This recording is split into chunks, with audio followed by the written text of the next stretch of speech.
Marriage Tree, I tried to do something a little different in each book. And I've had a little conversation with Kara about this earlier. It says, you know, when you have a series that's ongoing, how do you keep it fresh?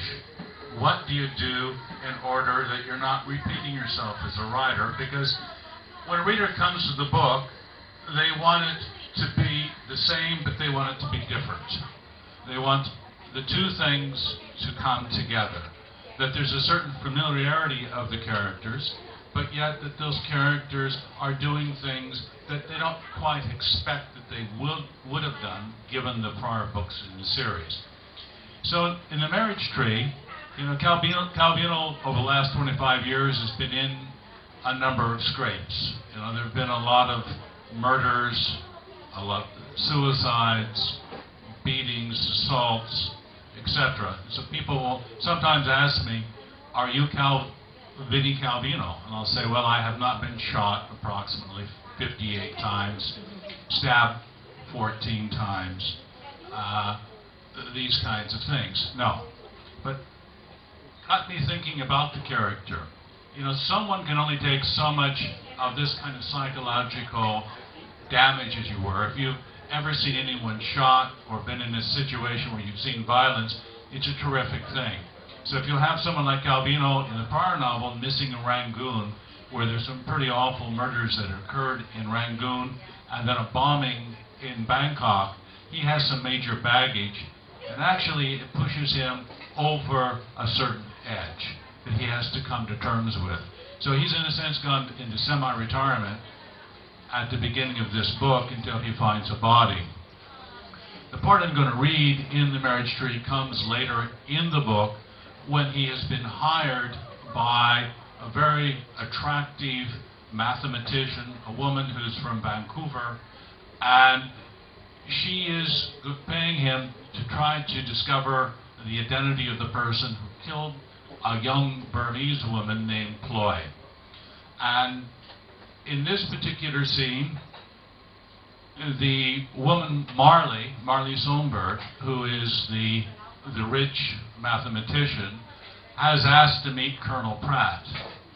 Well, Colonel Pratt, as those of you who've read any of the books know, plays the tenor sax. And in the tenor sax business, there's one place you want to play, which is the check-in. So this may be the only time I ever get to be able to do this, but here it goes. Of check-in 99. Marley folded her umbrella. Calvino was a step behind her. For years, a dwarf worked out front as the doorman. What happened to him? She asked. No one knows. He disappeared. No one had any reason to go looking for him. You're only missing if someone notices and what you found. Some people stay lost because no one cares enough to worry about them. No one hires a private investigator to look for someone they don't care about. Bert's composition, Visa, drifted from the stage to the entrance. Calvino recognized Colonel Pratt's tenor sax and smiled. It was a popular jazz melody for long-term expats who had their own blues stories to tell about visa runs. That's a Charlie Parker piece called Visa, Calvino said to Marley. Sad case, Parker. Don't know if you know, but he died in New York at 34. When they opened him up for the autopsy, the doctor thought this old man's time had expired. His liver was gone. His heart had exploded like a supernova, but in those few years he made music no one would ever forget. It's like John Coltrane at 40 in New York. His liver gave out. If Henry Miller had died at 34 or 40, no one ever would have read his books because they never would have been written. Henry had an indestructible liver. The history of musicians and writers is a study of the durability of the liver.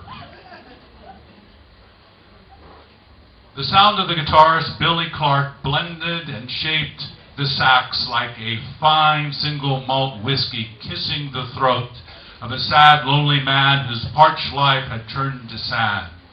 The interior of the room was as dark as a half-moon night. One of the ancient waiters, I hope they're not listening, stepped from the shadows and showed Calvino and Marley to a table near the stage. A scattering of people sat at the bar, and a few more patrons sat on stools, slouching against the wall. Marley ordered a white wine. Calvino went with a Johnny Walker Black on ice and a glass of water on the side. Colonel Pratt worked the buttons on the sacks, leaned forward, and dipped the horn at the table. Billy Clark flashed an electric smile at Marley Solberg. He had a Parisian's eye for a beautiful woman, and even in the near darkness peering out from the stage, Billy saw a vision of heaven who had floated in on a rainy Sunday afternoon. Her attention was elsewhere.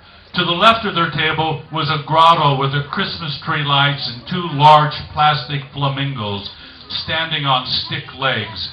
In a fake grotto, the backlit in a soft porn-like electric blue. In Vancouver, Stanley Park is filled with flamingos, she said, seeing Calvino watching her. In Bangkok, flamingos are plastic. They do better in the pollution, said Calvino. The fake flamingos stood amid a garden of fake flowers and ferns. The ones I remember as a child were real, she said. When I was 4 years old, my mother would wait until I would count them. Each Sunday we went to Stanley Park, and I counted the flamingos at the same place. I'd announce to my mother if any were missing or new ones had joined the flock. In New York, we counted the number of junkies, homeless, dropouts, and losers. There was always someone missing, some new ones to take the place of those who had flown away. You're making fun of me, she said. Calvino took the Johnny Walker Black from the waiter and threw back a long drink. Not really. Your counting flamingos led to a brilliant career. My counting drunks and junkies prepared me for finding the birds that flew away to Bangkok. Colonel Pratt was halfway through his set. They listened as Billy Clark introduced the next song. This song by Dexter Gordon, Our Man in Paris, is for our friend Vincent Calvino and his friend, whoever she might be. After that set ended, Calvino joined their table, along with Colonel Pratt. Look, you look like you've seen a ghost, Pratt said to Calvino. Not yet, but the day isn't over, said Calvino. He made the introductions between Marley and the Colonel. Billy Clark came over too and started to sit down, but one of his fans who'd been at the bar walked over to him, dragged him away for a drink. Torn between wanting to sit next to Marley and drinking with a fan, he had the decision made for him. Billy, go have a drink and come back, Colonel Pratt said. I told Marley you played with Dexter in Paris, said Calvino. I'd like to hear that story, Billy, she said. I won't be long, Clark said. After Clark left, Colonel Pratt and Calvino exchanged some small talk, the equivalent of dog paddling, until someone decided which end of the pool they were swimming to, the shallow end or the deep end, where the fools and plastic flamingos were found face down and motionless. A silence started out like a crack and then widened into a yawning gulf.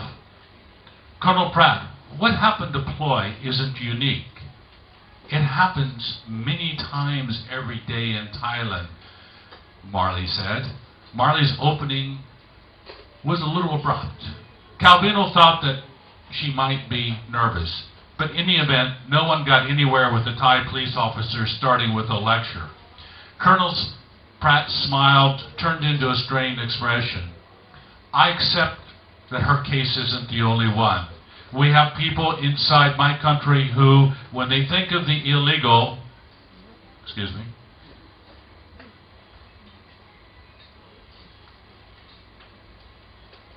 when they think of the illegal, Burmese would agree with Shakespeare. Having nothing Nothing can she lose, not even her life. Sorry, Colonel, if I've crossed the line. The smile returned to Colonel Pratt's lips. Yes, the ever-shifting line. When we retrace it, walking back and forth, following where it has gone, makes us look like we are staggering drunks. It was an awkward way for the Colonel to prepare them for his shame. Calvino had only seen that look of defeat on his face friends a couple of times in all of those years. Colonel Pratt had the resilience and strength to endure the troubles he had brought down on himself by a good and honest cop. He expected a rough ride, and he gave as good as he got. Dr. Marley is a world-class mathematician, said Calvino. Yeah, the last time we sat down with a world-class mathematician was named Andre. We didn't almost get up, said Pratt, exchanging a glance with Calvino. He remembered how the scaffolding of their friendship and luck had been enough to keep them alive. Calvino turned to Marley. We were working a case a few years ago in New York, and Andre was involved. Calvino and Pratt shared a history of head-on collisions with ambitious people in the business of international criminal activity.